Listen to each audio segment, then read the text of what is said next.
Hello, everyone. My name's Gavin Marshall. I'm a 39-year-old male from Melbourne, Australia, and I'm not your typical Sjögren's patient. I'd like to thank Cara and the Sjögren Summit crew for giving me the opportunity to tell my story. I'm going to take you on the journey of my diagnosis to the development of Sjögren's Australia, and it's all about a personal story of embracing the journey. So let's go through the presentation, jump on board, and I'll take you on my journey with me. So about me, 39-year-old male, previously healthy, work as a leading firefighter for Fire Rescue Victoria. Quite a physically demanding job, but I do balance it with Sjögren's disease, as challenging as it is. I'm really excited to connect with everyone here today, share a little bit about myself and what Sjögren's Australia is all about. I'm a dad of 3 kids, 8-year-old boy, 6-year-old boy, and a 1.5-year-old little girl. And I am now a Sjögren's disease patient. So how my journey began. Like I said before, I was previously healthy, never really had any sort of issues in my life. I had some childhood allergies and I had some childhood asthma. Sort of developed over, it got worse as I got into my teenage years and then sort of got better. But I did always have dry eyes. So I was always going to the eye and ear hospital to have things removed from my eyes from work. I'll get a splinter of wood or something in them. I thought that was just normal. I thought it was part of my work. But looking back, I could probably correlate that to Sjögren's disease as well. About 3 years ago, I got a really bad virus for about a week. It was the sickest I'd ever been. But I recovered. And then sort of 2 weeks after that recovery, the symptoms of dry eyes became so intense that I couldn't sleep. I'd wake up every 2 hours in so much pain. I tried every eye drop. I tried every eye gel. Nothing would work. It was chronic. And the insomnia was just driving me crazy, making me really sort of frustrated. And I just needed an answer. Sleep became impossible. And I honestly felt like I was losing my mind. I went to the GP for an opinion about what to do or what was going on. And I was just so dismissed by him. He just said, like over-the-counter eye drops, it'll come good. It's nothing. Eventually got some steroid eye drops. They didn't help. Nothing was helping. And I felt like my life was falling apart and no one could relate. So no one could give me an answer. I took it upon myself to do some research, as we all do. And the same thing kept popping up over and over again, Sjögren's disease. I'd never heard of Sjögren's disease. And I was even more unprepared for how unaware the medical system is of Sjögren's disease. I just got handballed from practitioner to practitioner and then waiting for appointments after appointment. You'd go from one appointment and then have to wait 3 months for the next appointment to get an answer. It was just so frustrating. Some of the quotes from the medical professionals at the time was just, it was overwhelming. Men don't get Sjögren's, probably just anxiety. Do you really though? When I asked about my symptoms, you've got fairly normal blood results, so there's probably nothing wrong with you. Eventually, even though the blood results were not quite a slam dunk for Sjögren's, they were, they were abnormal.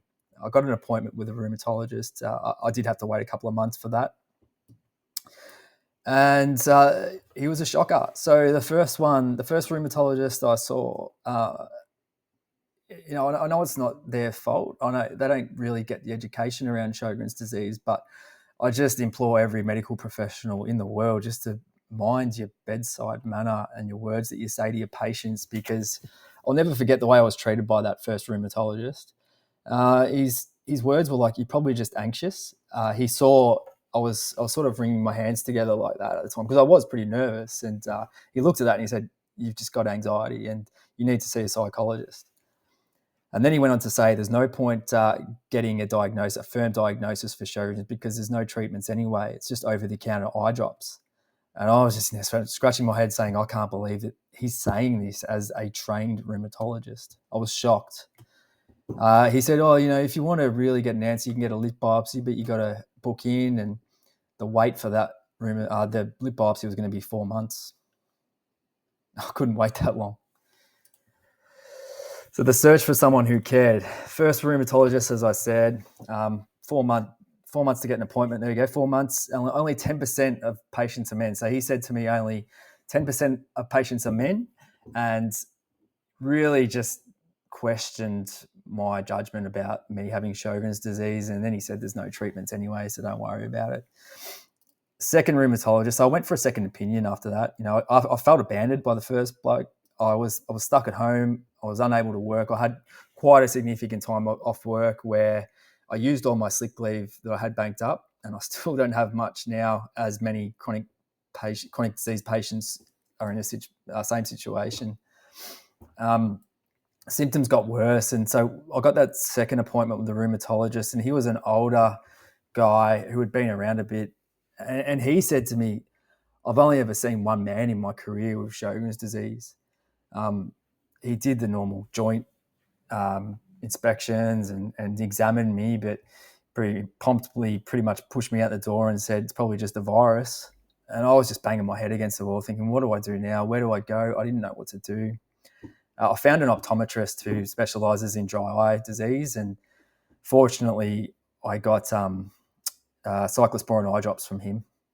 But I remember him looking at my eye and looking at the dryness, and he showed me the actual pattern from the lissamine test and the slit lamp results, and it actually correlates to the Sjögren's disease logo. So Sjögren's disease logo is based on the picture of my dry eye. Yeah, but at least he got me the cyclosporin, so I was on track for some sort of treatment. I then got another third opinion from another rheumatologist. He was a very junior rheumatologist, but I respected the way he treated me. He was very honest. He said to me he didn't know much about Sjögren's disease, but he would find out. And I just respected that honesty. At least he was with me, and he was going to try and get some answers for me, not dictate to me like the others two did. But I was still at breaking point. So I'd hit rock bottom. I was just really struggling with life. I was still struggling with sleep and pain and the chronic inflammation. The lack of sleep was killing me. I needed to do something. So I forced an admission into hospital. I went in there and I said, I need to get an answer about what's wrong with me. And they said, look, you can't get admitted for that, but you can get admitted for mental health. Does your health insurance cover mental health? So they admitted me under mental health and were able to do the lip biopsy in hospital. So I was admitted to hospital, and mind you, in the background, my partner's pregnant. So she's 8 months pregnant at this stage. So the turning point when I admitted to hospital was when I met a physician who looked at me and he said the words, I believe you. And the difference that can make to a patient when someone sticks by you and believes you is just overwhelming. I went in hospital. I saw an ophthalmologist who performed the Schirmer's test, and the results were like 3 and 4 in both eyes. And then he looked at me and said, your biopsy is going to be positive for sure. So there's another bit of bedside manner that I really didn't appreciate, to be honest. But so at least now the physicians and the people I was with were starting to get a picture of what was going on, and that what I was experiencing was real. I had the lip biopsy the next day, and it was confirmed that it was a positive result for Sjögren's disease. It was just a turning point, really, because people were taking me serious, and I was able to now show medical professionals that, here, I have this diagnosis, and it's not something I've made up. It's not anxiety. There is there's something going on, because the salivary gland says so, and also there's some abnormal bloods. Life does not wait.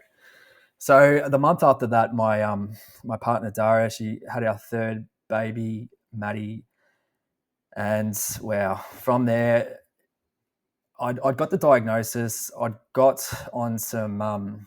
I'd seen an integrative doctor as well, so I was on low dose naltrexone at the time, which took a while to work, but it helped, and it still does help, to be honest with you.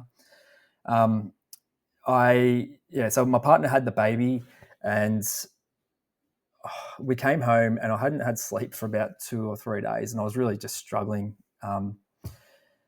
overall. And I remember getting out of bed that first night we had the baby home. We had Maddie home, and I stood up too quickly, and I fainted, and I ruptured my Liz Frank ligament in my foot and I broke my leg. So I was forced to be off work for 9 months after that. So luckily, I had income protection insurance, which covered that for 9 months. But without that, I would have been in big trouble. From there, I had a couple of options. I could have carried on and been miserable, remained angry and withdrawn. And I was extremely angry at the time. Or I had option two. I could turn a negative into a positive, try and help some other people and make sure no one experiences the same thing. Just one more point on the birth of my third baby, Maddie, as well. I remember being in the hospital and just thinking this should be a moment I enjoy. And I just remember the air being so dry in the hospital that my eyes just evaporated straight away. And I was in so much pain when I was thinking I should be enjoying this, but my eyes were just killing me so much while I was watching the birth of my third baby. So into that, we went into some research and realization. I spent 24/7 on the internet looking up everything I could about Sjögren's disease and learning and reading studies. I took a lot of inspiration from the Sjögren's Foundation, Sjögren's Europe and Sjögren's UK, and I just felt blown away that there was nothing like that in Australia. Thank you to Kathy Hammett from the Sjögren's Foundation in the USA. She's been instrumental in assisting me in setting up Sjögren's Australia and just using some of the framework that they had over there in the USA, and they're doing a fantastic job. So, real shout out to Kathy there. There was an opportunity here in Australia. It's an opportunity to help others. That's all it is.